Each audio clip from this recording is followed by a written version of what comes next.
December 26, 1944. Monte Belvedere, Northern Apennines, Italy. Through morning fog, Oberst Heinrich von Schellenberg watched American troops advancing toward his fortress.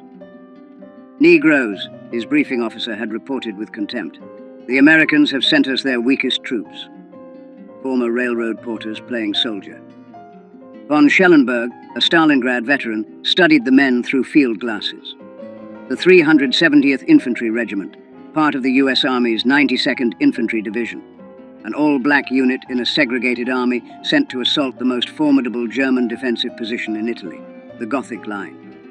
Wehrmacht propaganda had prepared German soldiers to expect quick surrender from black American troops. Nazi racial theories declared African soldiers inherently inferior in combat, lacking discipline and courage for sustained fighting. What von Schellenberg didn't know was that marching toward his mountain fortress were men who had endured challenges no German soldier could imagine. They had fought racism in their own army, trained with inadequate equipment, and served under officers who expected them to fail. They carried a burden heavier than their packs, the weight of representing an entire race to a world that doubted them. Within 48 hours, von Schellenberg would send an urgent message to Field Marshal Kesselring's headquarters, a message that would force German commanders to reassess everything they believed about racial combat capabilities. The Germans had laughed, but the laughter died in the mountains. This is the story of how the Buffalo Soldiers of World War II transformed from objects of derision into the sledgehammer that cracked the Gothic Line.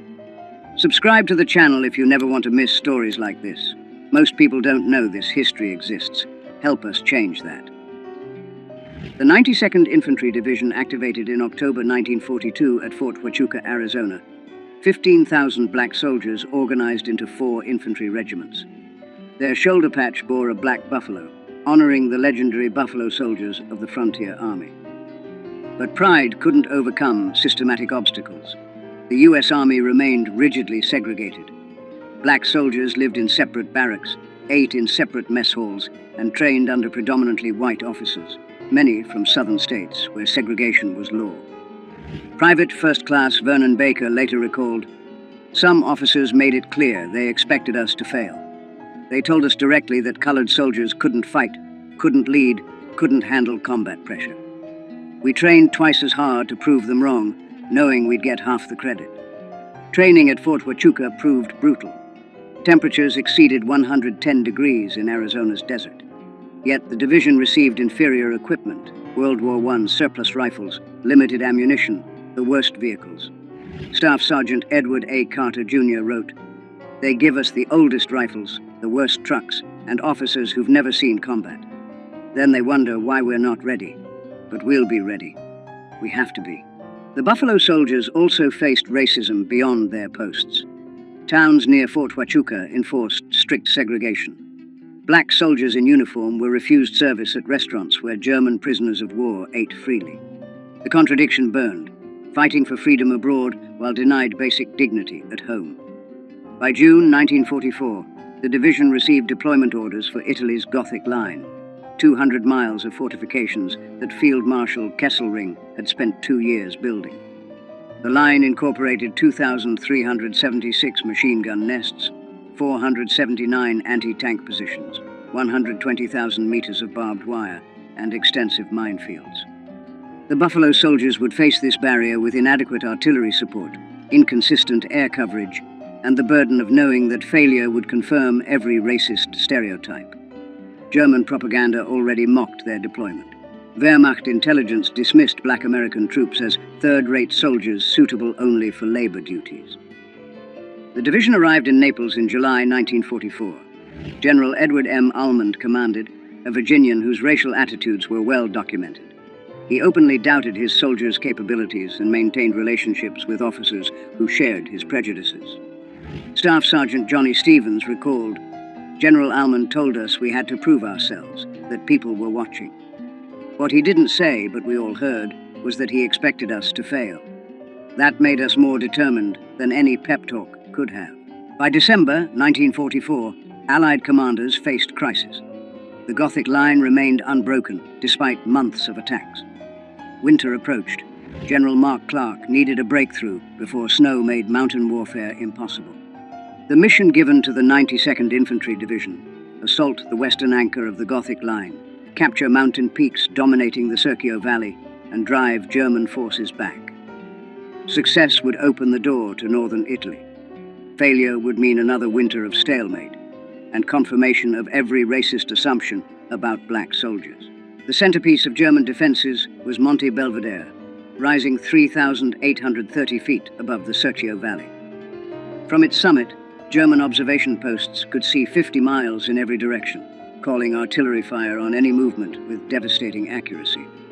Oberst von Schellenberg, commanding the 148th Grenadier Division, had supervised construction personally. Concrete bunkers with 3-foot walls protected machine gun crews. Mortars sat in covered pits, invisible to aerial reconnaissance. The mountains multiplied German effectiveness. A single machine gun could control an entire valley. Lieutenant Hans Becker wrote to his wife, "The Americans would need wings to reach us. The slopes are so steep that climbing without enemy fire would be difficult. Under fire, I cannot imagine how they could advance. The Negro troops they're sending will die before they reach our wire." German intelligence on the 92nd Infantry Division reflected Nazi racial prejudices. A November 1944 assessment stated, "American Negro units lack combat motivation. They will advance until meeting serious resistance, then retreat or surrender. Division is suitable only for defensive operations or garrison duties." This wasn't based on combat observation. It reflected Nazi ideology that declared non-Aryans inherently inferior. Wehrmacht training manuals advised, "Offer strong initial resistance. Negro troops will panic and flee. Their white officers will be unable to restore order." These assumptions created dangerous overconfidence. Von Schellenberg positioned forces believing black troops would collapse under artillery fire, never reaching his main defensive line. The Gothic Line's fortifications included S-mines, bouncing Bettys, that jumped 3 feet before exploding at groin height. Barbed wire obstacles, some 30 feet deep, forced attackers into killing zones. German defenders had registered every approach route with artillery. Weather became a German ally. November temperatures ranged from 40 degrees during the day to below freezing at night. Rain fell constantly, turning trails to mud. Morning fog prevented air support. Trench foot became epidemic. The 92nd's medical reports showed 847 cases serious enough for evacuation in November alone. Allied artillery and air support proved inadequate. Ammunition shortages plagued Italian operations. The 92nd received only 30% of requested ammunition, while priority went to France. Air support averaged fewer than 10 sorties daily compared to 100 plus in Northwest Europe. The Buffalo soldiers studied their objective, knowing they would assault with inadequate preparation. They would attack at numerical parity against prepared defenses. No 3-to-1 superiority that doctrine required. Success depended on courage, determination, and accepting casualties that would horrify commanders who valued their soldiers equally. But these soldiers weren't valued equally. They knew it. The Germans knew it. Failure would confirm every racist assumption. That burden was heavier than the equipment they carried. December 26, 1944. H hour 0600. The attack would begin in darkness, on ice-covered slopes, against an enemy expecting them to fail. December 26th, 05:45 hours. Absolute darkness on Monte Belvedere's lower slopes. Men of Company C, 370 Infantry Regiment, checked equipment one final time. Every man carried 60 pounds up slopes where mountain goats struggled. Staff Sergeant Carter whispered final instructions. "Stay low until artillery stops. Watch for mines. When we reach the wire, Bangalore torpedoes go first. Follow me through. If I go down, the next man takes over. We keep moving until we reach the top, or we're all dead." At 0600, American artillery opened fire.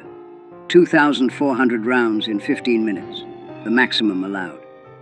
In his command bunker, von Schellenberg smiled.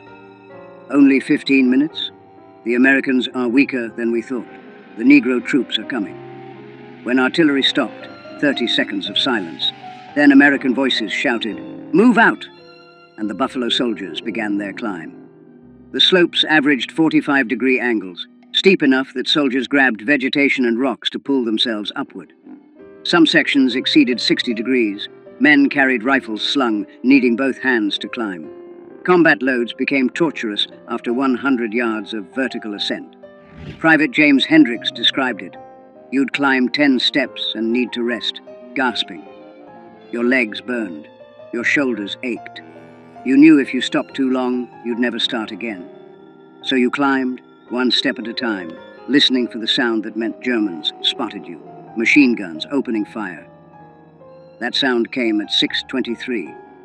German MG-42s, firing 1,200 rounds per minute, swept slopes with interlocking fire. The first bursts caught Company C's lead platoon